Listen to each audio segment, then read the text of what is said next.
नमस्कार साथियों, कैसे हैं आप सभी?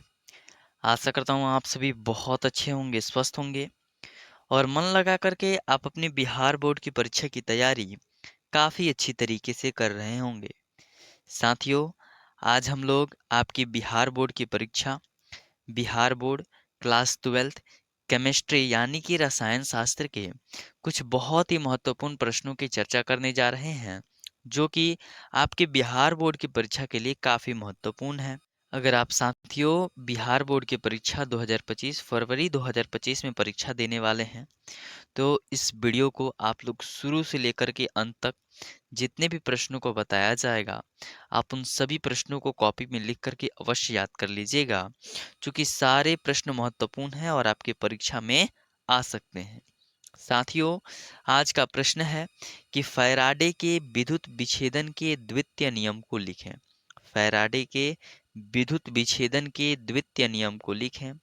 उत्तर है कि फैराडे के द्वितीय नियम के अनुसार यदि दो या दो से अधिक वैद्युत अपघटनी विलयन आपस में श्रेणी क्रम में जुड़े हुए हों तथा उनसे समान आवेश की धारा प्रवाहित हो रही हो, तो प्रत्येक सेल के इलेक्ट्रोड पर मुक्त होने वाली पदार्थ की मात्रा उसके तुल्यांकी भार के क्या होती है, समानुपाती होती है।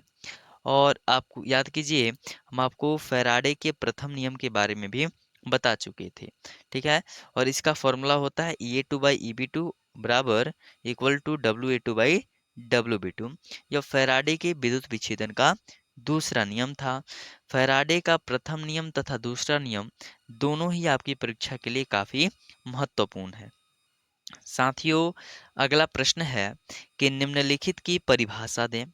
पहला है अभिक्रिया की कोटि किसे कहते हैं, दूसरा प्रथम कोटि की अभिक्रिया क्या है और तीसरा थ्रेश होल्ड ऊर्जा से आप क्या समझते हैं। तो सबसे पहले हम लोग अभिक्रिया की कोटि लिख करके डैश देंगे। साथियों, यह प्रश्न आपकी परीक्षा में 2 बार पहले पूछा भी जा चुका है, ठीक है। तो ये अभिक्रिया की कोटि डैश देकर लिखेंगे कि उन अणुओं की संख्या जिनकी सांद्रताएं अभिक्रिया के वेग या दर को निर्धारित करती है, अभिक्रिया की कोटि कहते हैं। उन अणुओं की संख्या जिनकी सांद्रताएं अभिक्रिया के वेग या दर को निर्धारित करे, उसे ही हम लोग अभिक्रिया की कोटि कहते हैं। दूसरा लिख करके डैश देंगे प्रथम कोटि की अभिक्रिया, और इसमें लिखेंगे वैसी अभिक्रिया जिसमें अभिक्रिया की दर अभिकारक के केवल एक अणु पर निर्भर करता है ना, उसे प्रथम कोटि की अभिक्रिया कहते हैं। जैसे शर्करा का प्रतिलोमन, हाइड्रोजन पेरोक्साइड का विघटन विघटन ठीक है क्या। वैसी अभिक्रिया जिसमें अभिक्रिया की दर अभिकारक के केवल एक अणु पर निर्भर करता है, उसे हम लोग क्या बोलते हैं, प्रथम कोटि की अभिक्रिया। अगला था थ्रेश होल्ड ऊर्जा के बारे में लिखने के लिए। इस थ्रेश होल्ड ऊर्जा को हम लोग देहली ऊर्जा के नाम से भी जानते हैं। वास्तव में आप लोग थ्रेश होल्ड ऊर्जा का नाम भी शायद ही सुने होंगे, आप देहली ऊर्जा पढ़े होंगे, ठीक है। तो डैश दे के इसमें भी लिखेंगे कि ऊर्जा की वह मात्रा जिसमें अणुओं को क्रिया करने के लिए और अधिक ऊर्जा दी जाती है, बाहर से और अधिक ऊर्जा दी जाती है, ऊर्जा की वह न्यूनतम मात्रा को ही क्या बोलते हैं, देहली ऊर्जा या थ्रेशोल्ड एनर्जी कहते हैं, ठीक है।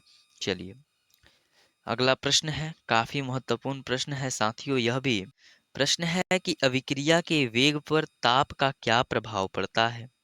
जो अभिक्रिया होती है उस पर ताप का क्या प्रभाव पड़ता है। उत्तर भी काफी शानदार लिखेंगे कि अभिक्रिया के वेग पर ताप का बहुत अधिक प्रभाव पड़ता है। सामान्यतः ताप जितना अधिक रहता है, अभिकारकों के बीच अभिक्रिया उतनी ही तेजी से होती है। एग्जाम्पल में लिखेंगे अम्लीय विलयन में ऑक्जेलिक एसिड और केमेनोफोर के बीच अभिक्रिया साधारण ताप पर धीरे धीरे होती है, परंतु विलयन को गर्म कर देने पर अभिक्रिया का वेग भी क्या हो जाता है, बढ़ जाता है। यानी कि इस प्रश्न के उत्तर आप लोग यह समझ पाए होंगे कि जब भी अभिक्रिया हो रही होगी, अगर ताप ज्यादा होगा तो अभिक्रिया की गति भी तेज तरीके से होगी, अगर ताप कम होगा तो अभिक्रिया धीरे धीरे होगी। अगला काफी महत्वपूर्ण प्रश्न है साथियों आपकी परीक्षा 2025 के लिए कि उत्कृष्ट गैसों की परमाणु त्रिज्या तुलनात्मक रूप से बड़ी होती है क्यों? उत्कृष्ट गैसों की परमाणु त्रिज्या तुलनात्मक रूप से बड़ी होती है क्यों? उत्तर लिखेंगे अपने अंतरालों में आदर्श गैसों का आकार बड़ा है। आदर्श गैस परमाणु नहीं बनाते, इनमें केवल वांडरवॉल्स आकर्षण ही वांडरवॉल्स त्रिज्या और सहसंयोजित त्रिज्या से बड़ी होती है। अगर हम वर्ग में नीचे की ओर जाते हैं अगर हम वर्ग में नीचे की ओर जाते हैं तब इनका आकार बढ़ता है क्योंकि कक्षकों की संख्या भी बढ़ती जाती है। आज का सबसे अंतिम प्रश्न साथियों, यह तो प्रश्न आपकी बिहार बोर्ड की परीक्षा के लिए काफी महत्वपूर्ण है कि क्यों किसी तरल में अउड़नशील ठोस घुल्ले डालने पर उसके वाष्प दाब में क्या आती है? कमी आती है।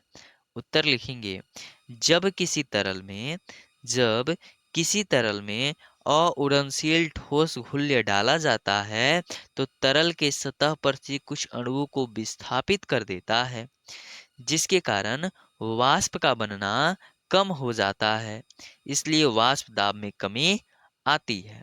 ठीक है, चलिए साथियों, आशा करता हूँ आज के जितने भी प्रश्न थे आपको काफी शानदार लगे होंगे और आप इन सभी प्रश्नों को आप अपने कॉपी में लिख करके अवश्य याद करेंगे क्योंकि यहाँ से प्रश्न तो आपकी परीक्षा में बनेंगे ही बनेंगे। साथियों, एक और बहुत ही महत्वपूर्ण बात, अगर आप क्लास ट्वेल्थ में हैं, ठीक है, और आप 2025 फरवरी में बिहार बोर्ड की परीक्षा देने वाले हैं, तो हम आपके लिए लगभग प्रति विषय का डेली 5-5 सब्जेक्टिव प्रश्न तो लाते ही हैं। कोशिश कर रहे हैं कि इसकी संख्या बढ़ाई जाए ताकि आपकी परीक्षा की तैयारी अच्छे से अच्छे तरीके से हो सके। तो अगर आपको यह वीडियो अच्छी लगी हो तो इस वीडियो को अपने दोस्तों के साथ अवश्य साझा करें, ठीक है, और हमारे वीडियो और आप हमारे चैनल पे अगर पहली बार विजिट किए हों तो हमारे चैनल को अवश्य सब्सक्राइब करें क्योंकि हम डेली ही आपके लिए नए नए प्रश्नों को लेकर के आते रहते हैं ताकि आप अपनी परीक्षा की अच्छी से अच्छी तैयारी कर सकें। ठीक है, जैसे कि कल हम प्रश्न करवाए थे कि अल्कोहल का जलीय विलयन विद्युत का कुचाला क्यों होता है, बहुलीकरण को परिभाषित करें। ठीक है, मिलते हैं अगले वीडियो में। बहुत बहुत धन्यवाद।